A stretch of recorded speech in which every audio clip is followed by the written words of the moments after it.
Nakaka-affect ba sa mental health ang social media? Yes. Especially pag yung mga ginagawa mo sa buhay ay binabasag ng iba. I remember last week na may sinabi ako about kung ano bang mas maganda, empleyado o negosyante. And ang sagot, di ba?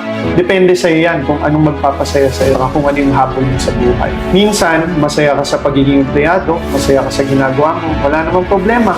Pero ito ka po, pasok ka sa TikTok, makikita mo na merong mga tao na sasabihin, mali ang ginagawa mo, nasayang mo buhay mo, araw-araw pumapasok ka, pinibenta mo buhay mo sa ibang tao, mga ganyan, na parang dati naman masaya ka sa ginagawa mo, then bigla kang maapektuhan sa mga sinasabi nila. Well, sa totoo lang, syempre, some of these people, ginagawa nila yan para mag-gain ng followers, pero hindi naman applicable sa buhay mo.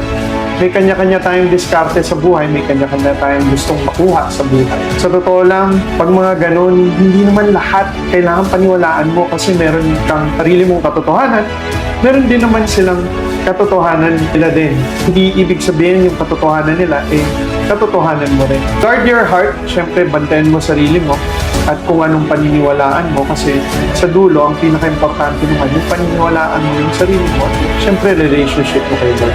So yun ang masasabi ko doon. So be careful sa mga napapanood sa social media, huwag masyadong magpapaniwala sa lahat ng sinasabi ng mga sikat na tao sa social media kasi baka mamaya hindi mo lang nare-realize, nadidepress ka na.